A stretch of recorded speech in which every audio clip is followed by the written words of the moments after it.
Hey there everybody, it's DiLisio, and today I'm going to be doing one of a series of videos where I'm covering all of the characters in Merchant's Cove. This includes the base game characters and the 3 expansion characters as well. I'm also going to talk a bit about the Secret Stash expansion.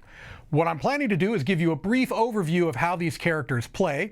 Then afterwards I'll talk to you about what their level of complexity is ranked among all of the characters within the game, the main mechanisms that run those characters, and all of this is going to culminate in a video where I'm going to rank all of the Merchant's Cove characters in the order of my preference. So, without further ado, let's take a look at today's character.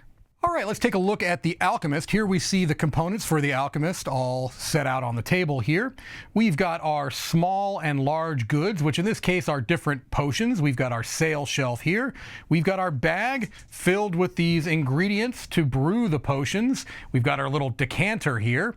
We've got 4 ichor extracts, if I'm pronouncing that correctly. I hope so, because I'll say it a lot. Here we've got our staff board. And then finally we've got our Alchemist character here, and I will point out that this is a painted version of the character. I had Wendy Yee, Chris Yee's wife, paint these for me. She did a great job, but just know that in the game they do not come pre-painted. I just had these done and I thought they looked nice, so I figured I'd show them off. It starts as per usual on the activate staff spot, which are the same 2 that you'll find on just about all of them, where you also have gain a townsfolk there. All right, so let's talk about the actions that are specific to the Alchemist. Generally speaking, what you're going to be doing is you're going to be choosing ingredients from the decanter, placing them into these cauldrons, and then brewing those cauldrons to create those potions that you're going to be selling. So, an action that you might frequently take is going to be to take ingredients, and the cost on that is going to vary. All right, you've got 3 different spots that correspond to the first 3 rows starting from the bottom of your decanter. All right, so let's say for example, and this is 2 hours, 2 hours, and an hour and a corruption. So let's say for example, I went right here. I would spend my 2 hours, and then what you do is you choose a color in that associated row. You're going to take every example of that color and every black ichor ingredient, and then any of that color that you called or black ichor that slides down into that new row, or in that same row. So let's say I chose red. I would get this ingredient, I would get this ingredient, and I would get this ingredient. Okay?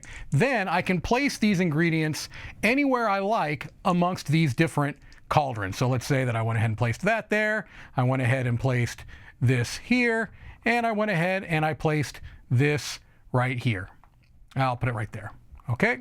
Then I would refill my cauldron there. All right, now let's say that I came here, spent 2, and I say green. All right, so I take this, and that's all I'm going to get. So I can put that somewhere. Let's say I put it here. So the reason why I'm showing you this is that I want to show you kind of how you take other actions. Let me just grab some more out of here. Let's say that we'd had this and perhaps this, and they're flying everywhere. They do have little cutouts. I'm just bouncing them around. And let's say I did this and this and this. Okay, so let's say that I had taken a number of turns to gather up different ingredients and fill up my cauldrons. All right, the next thing that you could do is you could brew potions. So you come here, it costs you an hour, all right? And this is how you're going to be brewing the potions, the elixirs, and the ichor extracts in bulk. So you can brew in each of the 4 cauldrons, 1 recipe per cauldron. The recipes are right down here, okay? So it's going to show you that to get a small good of a particular color, you need to spend 2 matching ingredients to gain a potion of the same color. These black ichor ingredients are wilds. They can count as whatever you want. Here, this is saying that in any of the cauldrons, you spend 2 of one and 1 of anything else to gain a large of that good. Any 3 will get you an ichor extract, and I'll show you how that works in a moment. So let's say, for example, I want to start over here. I had taken this brew action, and I say, okay, I'm going to brew this. I'm going to brew a red potion. So I pop that right here. The red goes back in the bag. The ichor extract goes on the bottommost open spot here in the toxic waste cauldron. All right.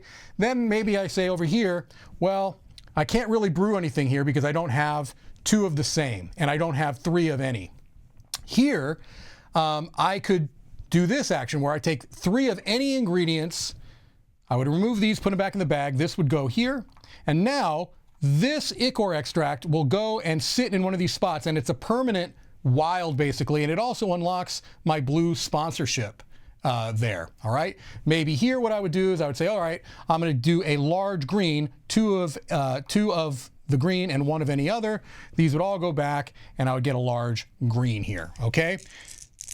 So as you're playing, you can see that you are potentially getting new sponsorships, getting some wild ingredients as well. However, if you ever have a cauldron that is completely filled with either these ichor ingredients or elixirs, or I'm not sure exactly if there is a called elixirs, but if they're ever filled with these ichors, it's going to explode, and you don't want that. All right.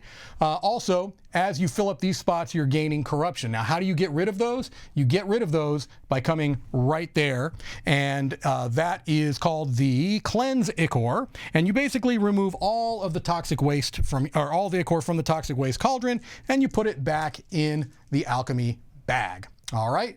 So essentially, this is what you're going to be doing. You're going to be gaining ingredients from the decanter, placing them into your cauldrons, brewing those potions, potentially getting more ichor extracts and ingredients, trying to manage your toxic waste there. You also have your staff action. So let's talk about these.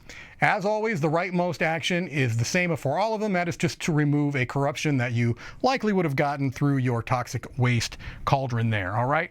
This is called the scrubber. Let me get it in focus and in frame.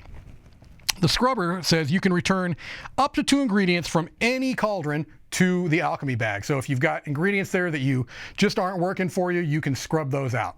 The next thing here is the forager. And the forager says you can take an ingredient either from the decanter or any cauldron and place it in any vacant brewing cauldron space. So this allows you to kind of move things around and get a particular potion you might need.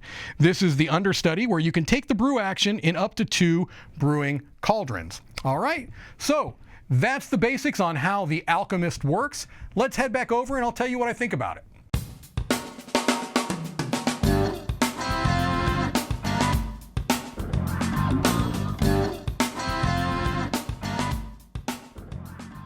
All right, there you go. There's the Alchemist. This is a character that I'm going to be rating with a complexity level of 2. Just as a reminder, I'm rating these from low being 1, high complexity being 5, and that's only in relation to the other characters within Merchant's Cove. This is not a terribly heavy game overall. And within these characters, the Alchemist is just slightly above the level 1. It's relatively straightforward. This is using kind of a marble potion explosion type of a mechanic where you are choosing a row, you're trying to trigger kind of these explosions so you get as many of a particular color as you can, including those black ichor marbles, which are wilds that you could then use to get those ichor extracts, which can really kind of help you get your engine moving to get those goods, which are potions in the case of the Alchemist.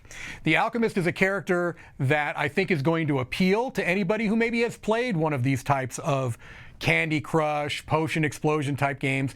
It'll give them a little bit of context that they're coming into this character with. This would be a character that I feel pretty comfortable in introducing to somebody that has never played the game before, especially if they are taken with that particular mechanic. If they like the look of the marble decanter, that's going to be half the battle. They're going to be invested. They want to play this. I've seen a lot of people gravitate towards this particular character just because of that fun factor, kind of the toy factor of the marble decanter there. And it is also a relatively straightforward character to play with, as I said.